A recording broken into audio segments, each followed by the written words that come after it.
What is going on, everybody? Louie T here, and it's Tuesday. You know what that means. We are back with another crypto market update. And today we are doing something special. We're switching it up a little bit here. Today I have a special guest for y'all. Get excited. This guy is someone who I had personally met in the trenches. And here we are today, both now pretty much working in crypto full time, both now trading full time, and coming full circle and coming a long way from when we met. So I want to introduce Sailorman Crypto, aka Popeye. He's here to join the show with us. He's going to do some charting for us. He's going to show us some charts to kind of give us his take on what he's seeing in the charts and in the price action. So let's dive into it. I'm going to bring up his chart. I'm really let's say a TA Maxi chart. Maxi, not sure it's a good approach, but I try not to complicate too much. I mean, I follow economic events, economic news. I'm more interested to see what is the impact in the chart rather than going to read within the line of what they say in the speech. So, but as you said, Friday we saw this bounce, and my approach when I see this new is try to see what the price is doing, and I'll try to give you first, let's say, my general view on the Bitcoin chart, and then maybe we can go a little bit lower time frame and see what happened on Friday in the next days. But I'm mainly a range trader. I mean, I really like to use ranges to mainly to form a bias, then potentially also to find entry and exit, because I do believe that range do give a lot of clarities, and also because price is ranging 80-70% of the time, while it's really trending probably 20-30% of the time. So if you want to trade full time, you have to succumb somehow to the ranges and try to work out within their boundaries. So basically, everybody knows we have this very massive range going on for many months from November until June, and we finally broke out with a new all-time high. We swept all-time high once again. So my analysis here is pretty straightforward. I would remain bullish for several reasons, because we do have a clear bullish structure here, and this bullish structure will be intact more or less until 95K.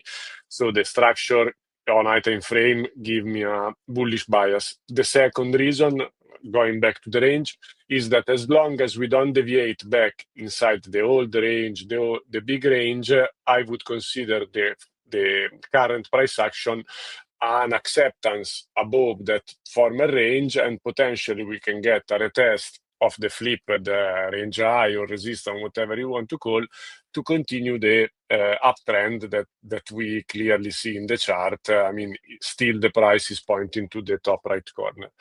So as long as we stay above this range high resistance, I would have a bullish bias, and I would be pretty confident that we are still pointing to the top right corner. To have a little bit more definition of this level, I usually use a few indicators, very simple. This is the visible volume range profile. And this level here with this big volume node that show a lot of interaction at this level, and this line that is value area high or range high would be more or less my line in the sand. And this area is more or less confluent with the last consolidation we have here before the final breakout outside of this range. I also like to use some fib to give me some fib retracement to give me some level of confluence on potential retracement. So if we look at the last leg that Bitcoin had from 98 to 124, we do have the juicy spot of a potential retracement all along in this area. This usually I'm mapping the golden pocket, so 0.618, 0.65 as the golden pocket, and then the 0.75 level.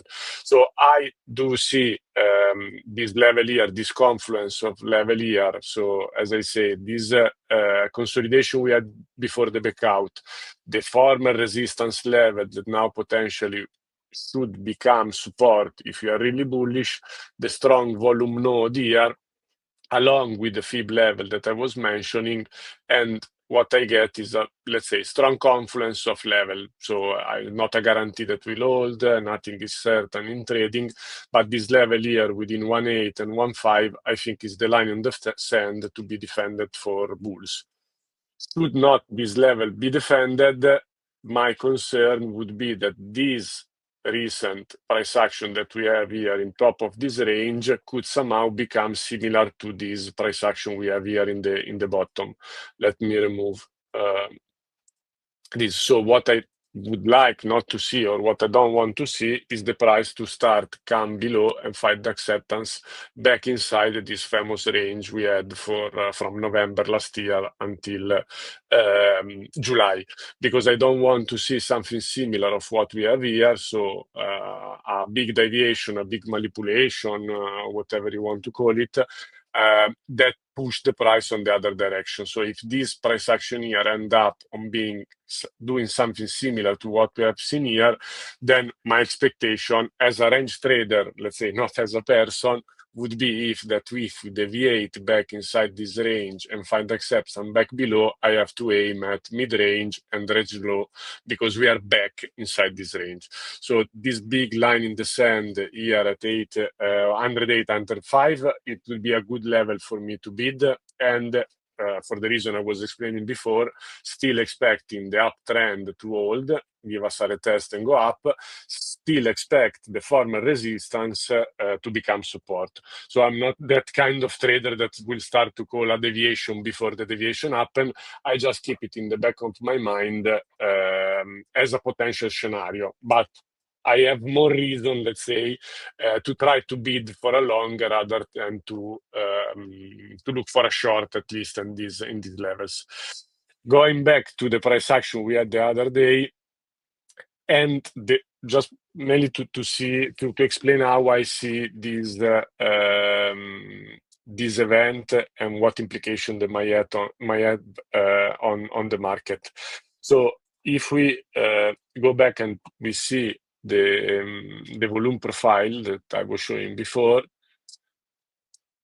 we can see that basically the price we were trading, I just mapped this level so I can zoom in, but this is a very important volume node of the range we are trading since beginning of July, more or less, and was briefly lost in the downtrend that you were mentioning, here that started after the sweep of all-time high. So this news event created this strong candle, strong green candle, but the problem I see that a good news was not able to break an important level. So we didn't break somehow this downtrend. So the downtrend is still downtrending, unfortunately, and the level, the good news, let's say, just brought the price against a resistance level, and resistance kept doing what resistance usually do. So it resisted the price and gave the rejection. So far that news was not able to modify something that was already in place, something that was already occurring, something that was already on its way, that is basically this downtrend that we are having here, and we continue. We failed to break that level, and we also printed a further lower low here on this chart. So far, being again a chart maximalist, I don't see that news to having a stronger impact on the Bitcoin chart, at least. It was a different story for Ethereum, for example, because the good news in Ethereum formed an higher high, it break a level and change substantially the price action of Ethereum, but it didn't for Bitcoin. That's why I'm still looking for the level lower that I mentioned, 108, 105, at least until this range low level. So this, if we consider this range we have been trading here, at least until this range is properly reclaimed and price move higher. So this is not what we have seen over the weekend. This is not what we have seen with the high that we created with the news of the rate cuts, and we are still fighting below support, below range low or volume area low. not sure if it makes sense, but let's say that is the approach I'm trying always to give to news. Look what the No. price is doing, look the reaction on the price. If the news is breaking a price, if the news is doing something significant, changing the existing price action, the news might have a long-term result. But the news came at support, so the news came exactly here. So what happened? The news happened at a support level. So support is already there. So support is already support on the price. The news just moved the price from a support level to a resistance, and the price continue to do what it normally do at support at resistance. Yeah, no, 100%. And I agree with everything you're saying. And you touched on a lot of things that I liked. One, I'm the same way. Sadly, in the nature of the business I'm in, we do have to talk about a lot of these things. But me personally, as a trader and an investor, I don't like to pay too much attention to these macro news events and stuff like that. And I'm nowhere near an expert, right? Like what I know is crypto cycles, price action, market structure, and trading with that. Um, and I think that's where a lot of people get mixed up, is like they put too much faith and decision making into these events, and that ultimately is what ends up getting them messed up, right? And that's where they mess up in a big way. And you could see, right, Friday, crazy bullish day, right? All the news circulating it, crazy bullish day, but Bitcoin bouncing hard, altcoins bouncing hard. I would have to think that a lot of people were chasing that move, right? And then what do you know? Weekend comes, the full move gets retraced, at least on Bitcoin, not so much on ETH and some altcoins.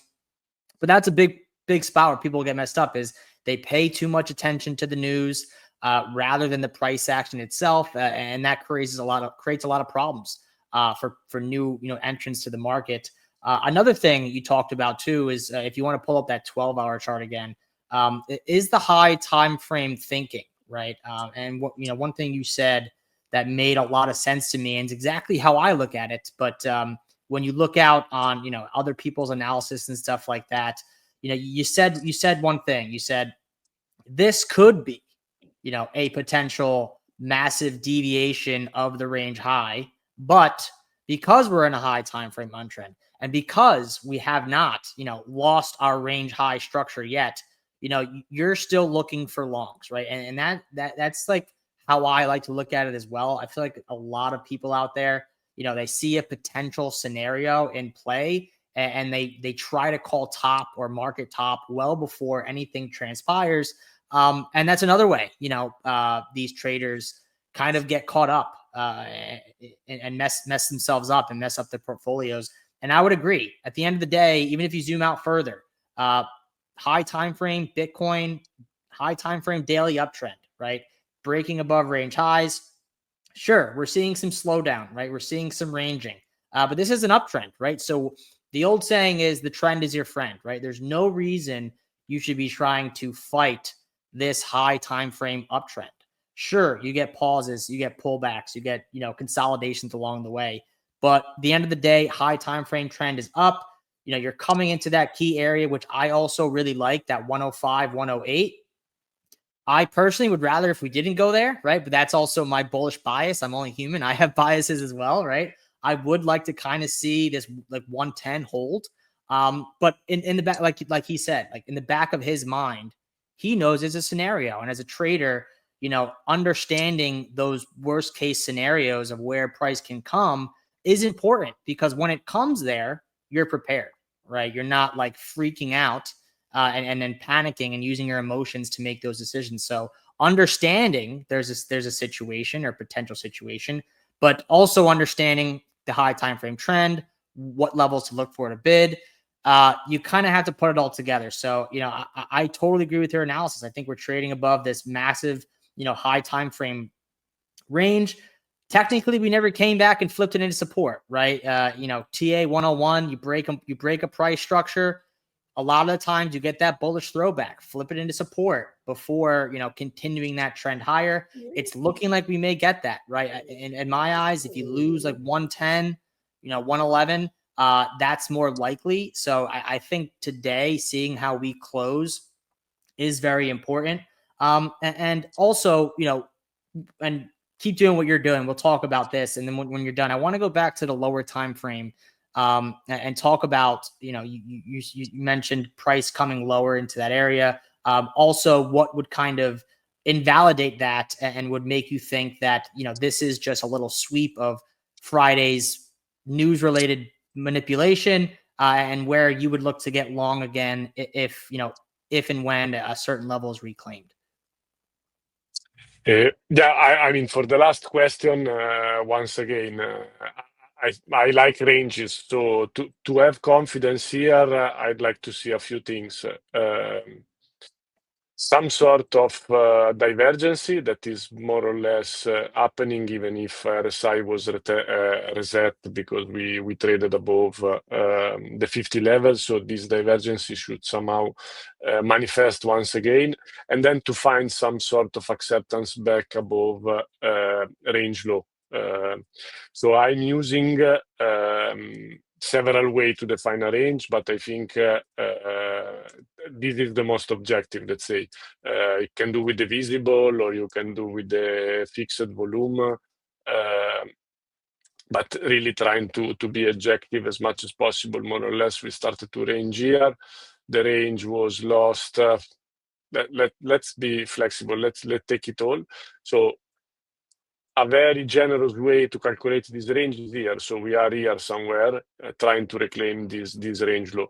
If you want to be a little bit more conservative, probably the price started to range here.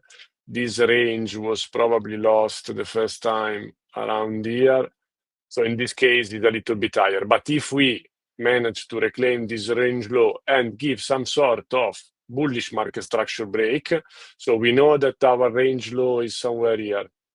So we are trying to reclaim it now. We do have a clear bearish market structure in this last part. Okay, also the higher, but let's say this is a clear bearish market structure. We can say that we have some sort of highs here. So should the price start to do something like this, I could be more comfortable on looking something like this. For a range reclaim, a deviation, and the same concept we spoke about for the potential high time frame bearish scenario. So we deviated below this range. We potentially try to find acceptance back above.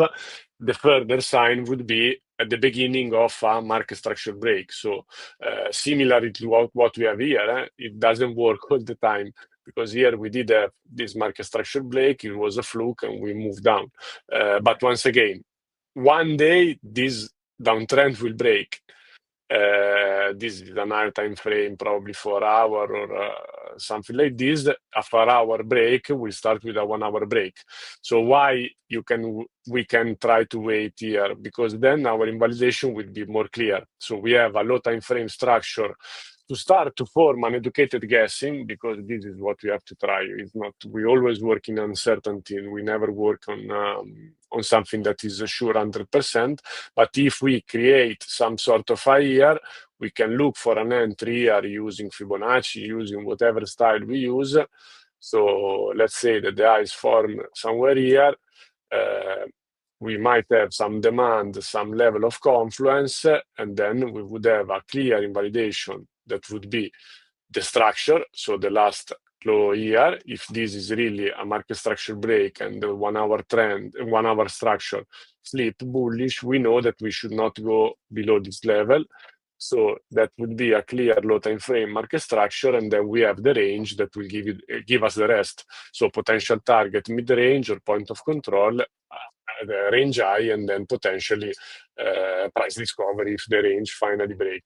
But the logic is simple: it's a scaling up assumption. Range low is reclaimed, so potentially this was the deviation, a bear trap, or whatever we want to call it.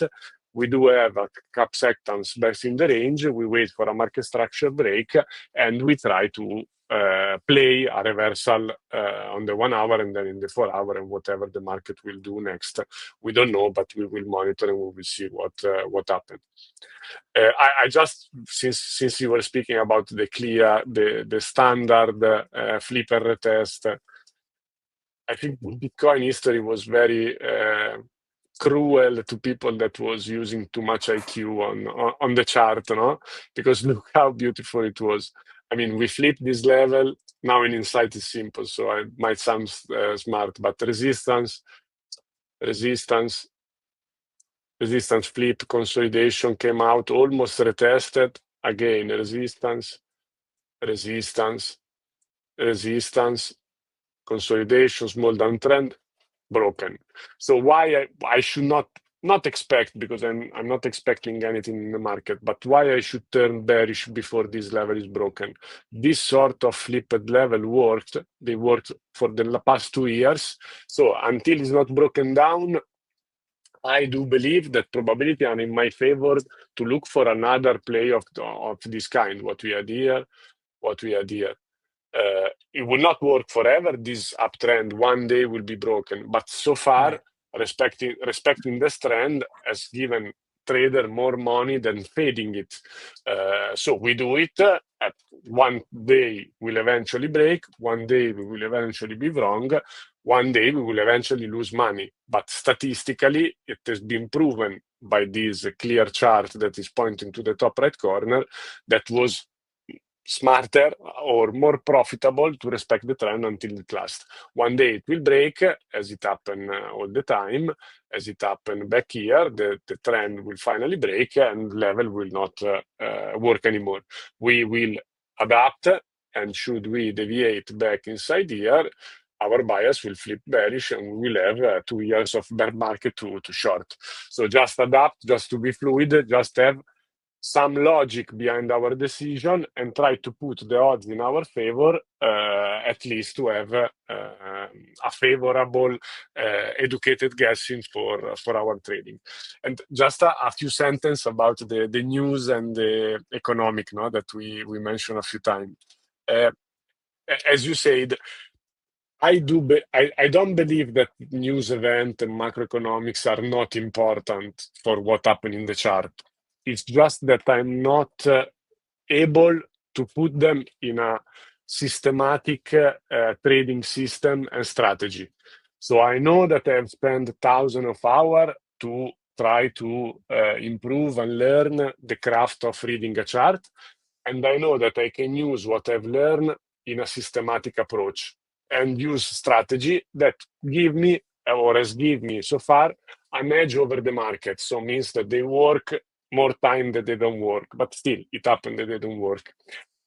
I never spend thousands and thousands of hours on learning also how to read economic events, macroeconomics. I mean, I have basic knowledge of economy, but still I can translate this knowledge in something that is systematic.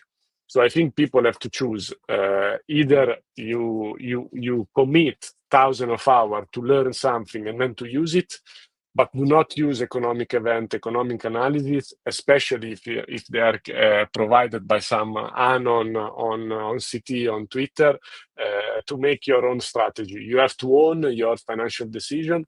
So allocate thousands of hours on learning something and make sure that what you have learned give you an edge over the market through a systematic, data-driven approach and strategy. Simply to say that I don't have the knowledge to use those events, those news on my advantage. So I don't use them, because otherwise they would mix a system that I know how to use it. Yeah, no, I totally agree. Like I've spent years learning, TA, price action trading, all that stuff. And sure, being in the space, you kind of have to be aware of these things, right? So it's something that you do learn as you go, but more or less, I stick to the charts, right? And what they tell me, and everything else is kind of extra. And I totally agree.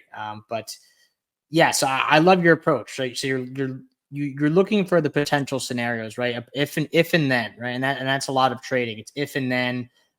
So if this we continue lower, right? Local time frame, you have the levels you're looking to bid, right? If that doesn't happen, it's another thing where people get caught up, where a trader will have a level on the chart, and they will wait and wait and wait and wait for that to come, and it never comes, right? So having now that split kind of, okay, I'm realizing we're losing a local range. if that range gets reclaimed, I have to pivot, right, and change my mindset and look for long, right? But if it doesn't and we continue lower, I have my levels to bid. That's another, spot where I feel like a lot of people get caught up. So I love that analysis. Thank you so much. We got about 5 minutes left. I'd love to hear your thoughts on ETH as well, because Bitcoin's important, right? Bitcoin's the daddy of all cryptos, right? We all know that. Crypto follows Bitcoin, but more recently, I am more or less a crypto cycle guy. Not that's that's the end all be all. I understand that the crypto cycles as a whole have definitely changed a lot in this cycle or this go around. But more recently, ETH's been strong, right? ETH dominance, EPTC rising, Bitcoin dominance falling. ETH price action starting to become a little more important in my eyes, as far as the altcoin market and the rest of the crypto market. So, would love to get your thoughts on ETH as well. Uh, yeah, I think also your ranges provide something unique and clear, and I think this chart speaks for himself. I mean, we can see a few ranges here, but let's say that price has been consolidating before this all-time high for years, 2021, so it's 4 years. We have been consolidated inside this range for 1 year and a half, something like this. So the way I try to approach this chart is a action and reaction, or a proportionality effect of what I see happen in the past.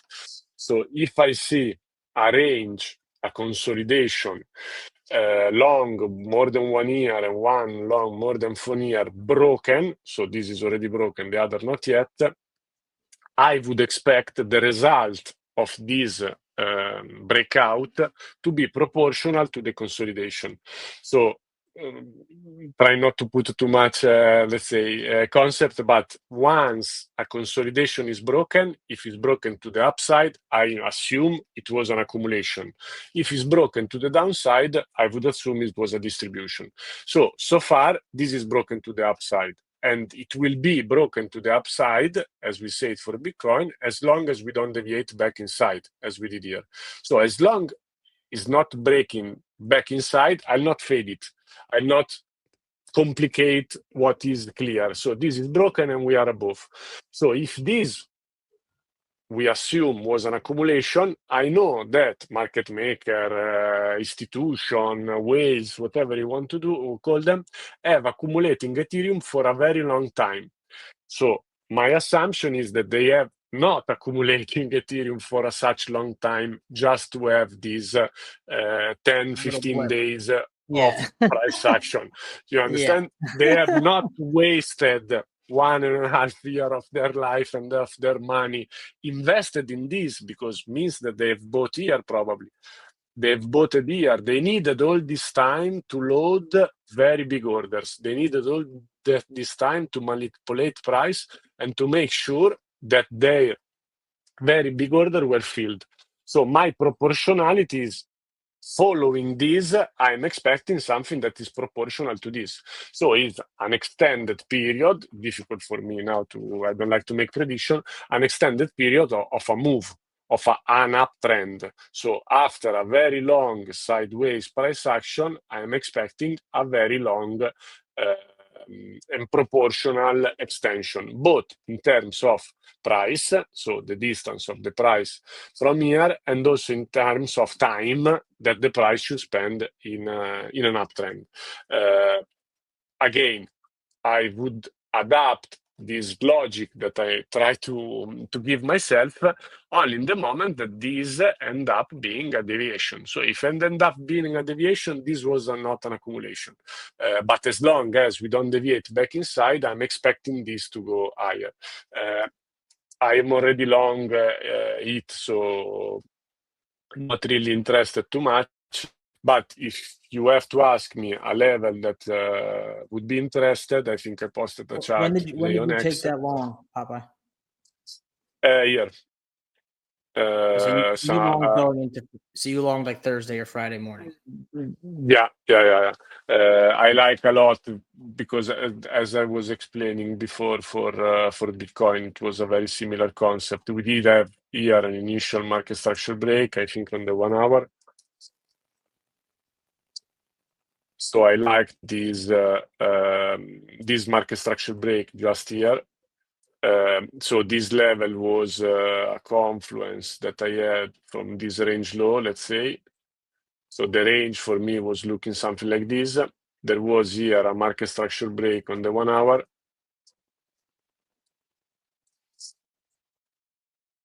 That is more or less the logic I explained about about Bitcoin. And then I don't remember. I think I had a confluence of level just here with this demand and the Fibonacci. So I think my order was 400, 2008. And I think I was filled really by the cent because then price almost reached 4,200 only.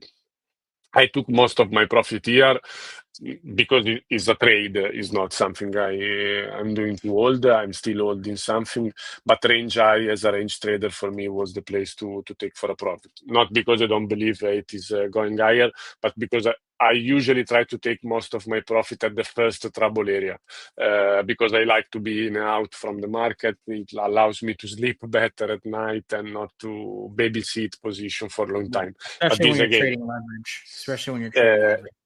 yeah, it's just my approach. Whenever I see a trouble area, I'm in profit. I like to take profit, but is what Popeye likes to do, and is not something that is correct for everybody. Now I can't do anything here because of this very big inefficiency we have created on the way up. So this inefficiency translate is not support and an area that can be potentially sliced through very easily. So my attention would be, or my interest to long again would be down here. That is more or less, let me clean a little bit all this mess. So this is the former all-time high level. I think I have confluence at 4,300, if I'm not wrong. Yeah, it's the wall move, a retracement of the wall move. It gives you the 0.7 exactly at this point of control here. And is again the consolidation that created the displacement. So we can say that this displacement was created by this accumulation in low time frame, the same concept I was giving for the high time frame. So this was the accumulation that created the displacement. So we don't want to see this level lost. So it's potentially a good level to be defended. So that's your higher low.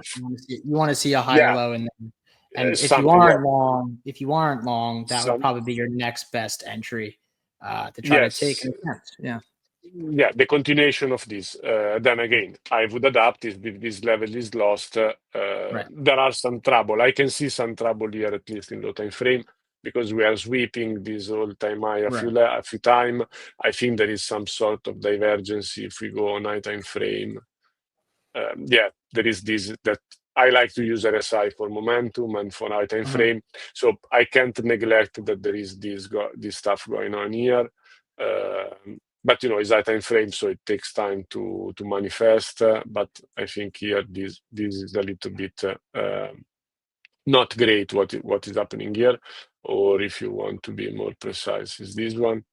But still, I'm more with a bullish bias for the reason I was giving, but I can see a drop here and especially a drop a bit lower. The problem with this very overextended chart like Ethereum is not very easy to trade them because we have this, if you go on the daily, this is a very big inefficiency. If you go on the daily, we have again here a big inefficiency. So these levels are not very easy to bid. So you have to go a little bit on lower time frame and try to look for smaller inefficiency. I don't like to trade here in the middle of nothing. I don't know how else describe this kind of level, but for me this is a no trade zone. Because it was a very impulsive move, and this impulsive move often get retraced. Not immediately, can happen after a year, after 1 month, after 1 day, like the one we had here. There was a strong move, and then it was fully retraced and move up. So I prefer to trade below this level, not predicting it will be filled. My style doesn't allow me to do business here. Then if Ethereum go up from here, it will go without me. I mean, I still have some long open from lower, but personally, I can't trade here, especially because I don't have an invalidation. I mean, if I place my entry here, my stop should be down here.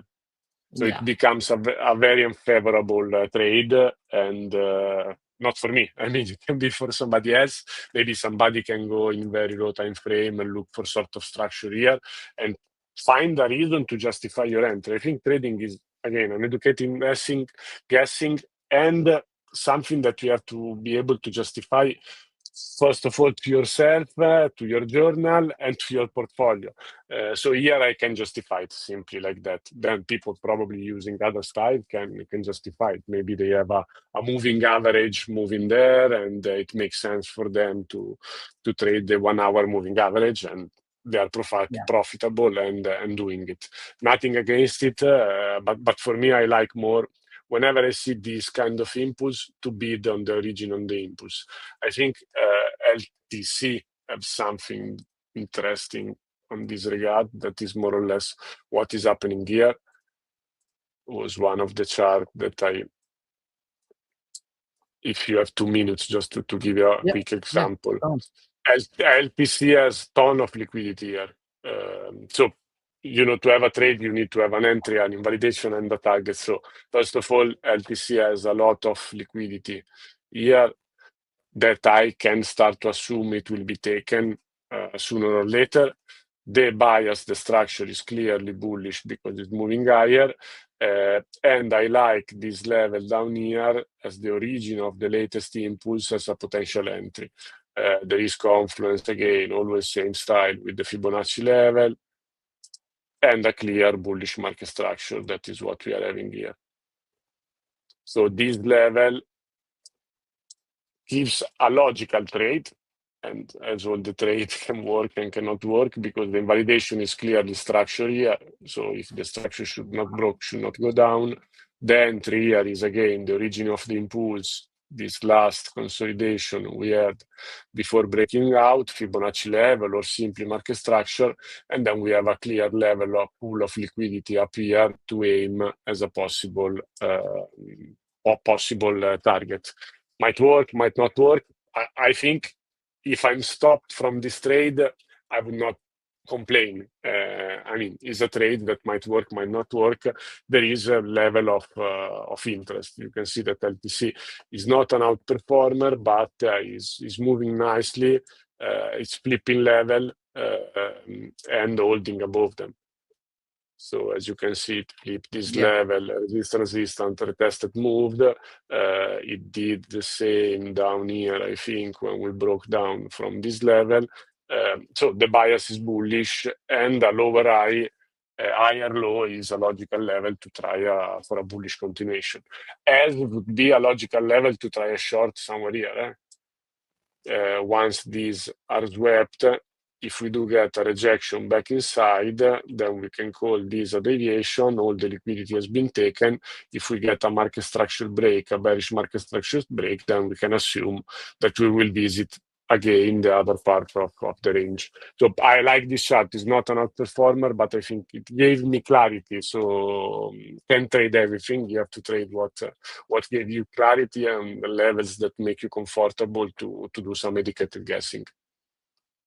100%. Like I've been telling the Discord for the last month or two now, it's for all coins, it's higher low season, or at least the stronger ones, where I think we're moving away from an area or a environment where every pump gets retraced down to the range lows, but instead you kind of have to get comfortable longing these higher lows on all coins, because right now they're some of them, like this one, like Litecoin or something like a Link, or are starting to create uptrends, right? So instead of a lot of people that come into crypto the last year or two are used to full range highs, range lows every time. Sometimes you have to start bidding those higher lows, although it's a little harder, right? It's definitely a little harder to do.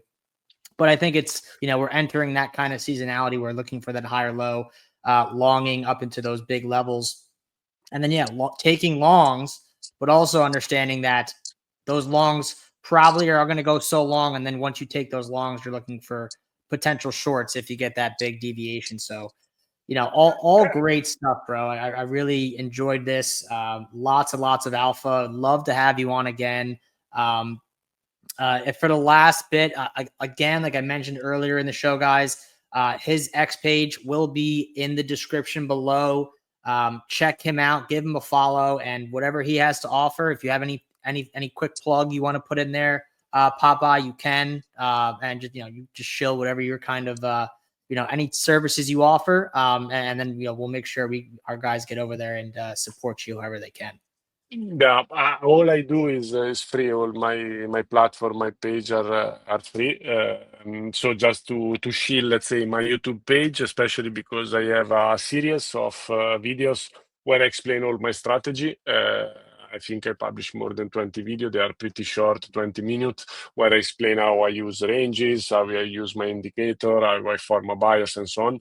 So if you like the concept that I've explained, go to check my page. I think we can put the link in the description below, and you will find a lot of educational content, not clickbait, very straight to the point, with a very strong macaroni accent for sure. It's all right. I understand it. I understand what you're saying. I had no problems there, and I could vouch, guys. This is someone that's, again, I've been following him for a long time. We talk every now and again. But if, let's say, I go long, or or I'm just looking at a level in the chart saying, yeah, I like this level for a bounce, and I see Popeye is also saying, yeah, I like this level. That's confluence for me. So I also use Popeye for confluence, and I love to see when he's on my side of my trades as well. So thanks so much for coming on again. I would love to have you on again, maybe in a couple weeks or something like that. And guys, go check him out. He's a no nonsense page, and he's continuing to grow. And probably going to be one of the larger scalp crypto traders out there. When the time comes. So thanks so much, Popeye, and I'll talk to you later. Thanks a lot. Bye, guys.